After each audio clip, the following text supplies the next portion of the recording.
Hey, happy day 14, actually. Countdown to LCW, which is the Live Challenge Workshop.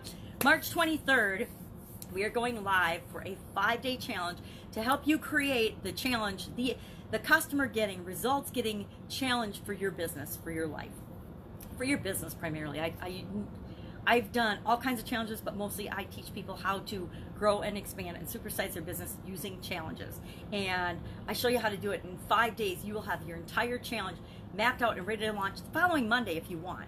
It's as soon as you want. We go through everything, the A to Z of how to do a challenge for your business. Because I have found that over the last 2 decades, it is the fastest, easiest way to find and attract the ideal people to you and to your business.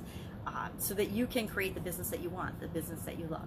And as part of that, I thought, okay, over my last 47 years in business, 47 years that I've owned and operated businesses in like 27 different industries, in addition to spending over a quarter century as an executive in corporate America, I learned a few things along the way. And some of them have been easy lessons. Some of them have been really, really hard fought, drop dead, killer lessons. And so I thought, what better way to lead into the Live Challenge Workshop than to share the top 20 things that I've learned over the last 47 years. Now, here's the thing. I just brainstormed a list of 20 things. I didn't put them in order, like what is the biggest, most important thing that I've learned? That's up to you to decide. What is the most important thing to you? Because it's what is the most important thing to you that really matters. It doesn't matter what my 20 lessons are the most important lessons that I needed to learn. Your lesson or lessons are the most important lessons that you need to learn. And each of us, as much as we can follow and model other people's behavior, we all have to experience things and go through certain things ourselves in order to create and develop what it is that we want in life, because we all want different things. So what the heck is 14, Sharon? Get to the point already. My 14th lesson number 14, I call why. It's all about the why. Now the question why, it's a pretty simple question, right? It's a 3-letter word. It's pretty easy. Why? Any 2-year-old can drive you insane. 2 to 3 is about the range. For about a year, they ask why maybe 1,000,000 times, right? And you answer as many of those whys as you can, and you realize how much you don't know when you're trying to explain life and all the things that people, a 2-year-old can ask why about in the world, and how you have no idea how they work or why they are the way they are. But the question why, it's not important that we understand why other people do things, because I will tell you, human beings will continue to mystify us. Some of the people we love and care about the most and we are the closest to, we will never ever understand why they do something. Heck, half the time they don't even understand why they do something. So the best we can do is try to understand and ask ourselves why we do something, why and what motivates us. And I ask the question why with respect to motivating myself to do things, not why does this always happen to me? Why poor me? Why am I the victim? It's why did this happen? What can I learn from it? Why do I want to learn anything from it? And what am I going to do about it? But why did it happen? Because sometimes things happen to me that I didn't understand at the time. I went through a series of health challenges, and at the time I didn't understand why I had kidney problems, why I had vision problems, why I had arthritis challenges. I didn't understand why. And so over the years, and I only understand this looking back now, up to and including a sudden cardiac arrest. 10 years ago, I had a sudden cardiac arrest and died. And I'm just lucky to be here 10 years later. But when that happened, I didn't understand why. So I went on a journey to discover and study and try to figure out what the heck, number one, a sudden cardiac arrest was, why it had happened to me, and then what I was going to do about it so I didn't drop dead in the next 3 to 6 years. Because the statistics of people that have a heart event like that are really, really grim. I mean, it's like a 6% survivor rate, and then of that percent, only 6 or 7% don't have brain damage, and of that group, the vast majority of them, like 90-some% die, 93% die in the next 3 years, and then there's a big drop off at the 6-year mark. So I've actually celebrated my 3-year and my 6-year death day anniversary and with a lot of jubilation, because here I am 10 years later, going relatively strong compared to a lot of people, right? A lot of people my age. And that's because I asked why a lot, and then when I discovered the answers to why, I said, okay, well, what am I going to do about it? And I changed my life drastically from what it was before. So why? Why do you want to ask yourself why?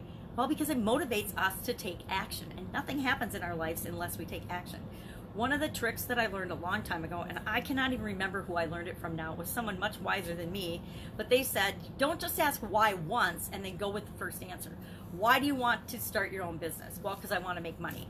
Why do you want to make money? And you ask yourself a series of questions, at least 5 deep, of why, to get at the root, the foundation, the root motivation that motivates, the root thing, the core thing that motivates you to want to do the thing that you say that you want to do. So when I was looking at starting my own business, I'd ask myself, well, why do I want to start my own business? Well, I want to make money. Why do I want to make money? Well, so I can take care of myself. Why do I want to take care of myself? So I can get married and have a family someday and have kids and create the family and the life that I want. Well, why do I want that?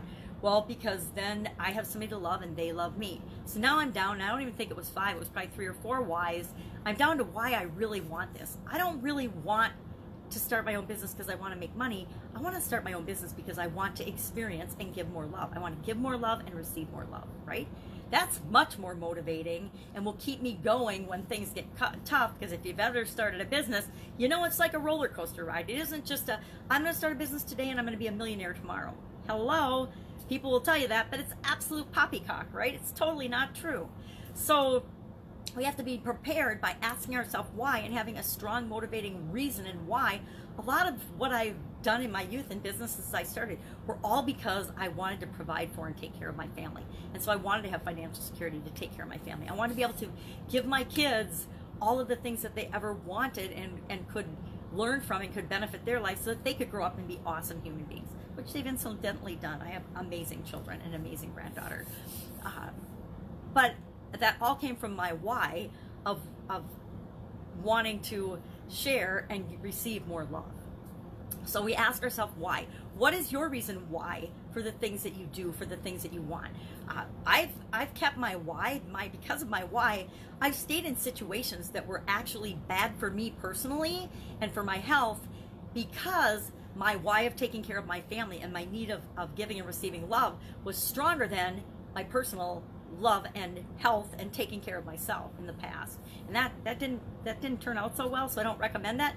But knowing our why will actually help drive decisions and the things that we do and the way we prioritize all the different areas of our life.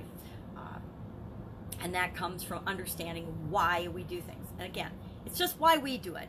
Because we're lucky if we understand our motivation and why we do things. We're certainly not going to understand other people's motivations and why they do things. We can ask, we can try, they can try to articulate it, we can try to understand.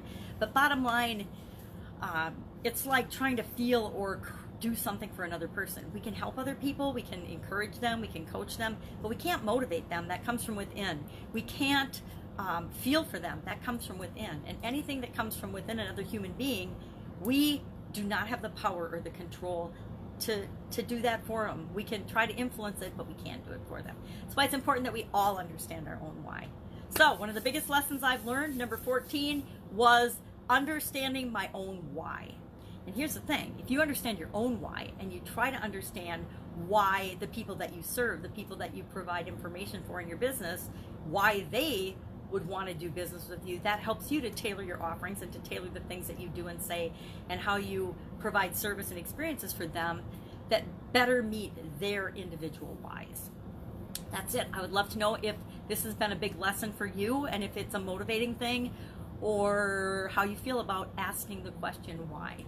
Have an awesome day. If I can help you in any way, hit me up in the comments below. Otherwise, I will see you on March 23rd at noon Eastern on the Thrive Challenge page or in the Thrive Challenge group. I will post and I'll try to broadcast simultaneously to both. I think I can do that with StreamYard, but I haven't looked at it yet. I'll look at it. Otherwise, I will record on the page and then save it to the group.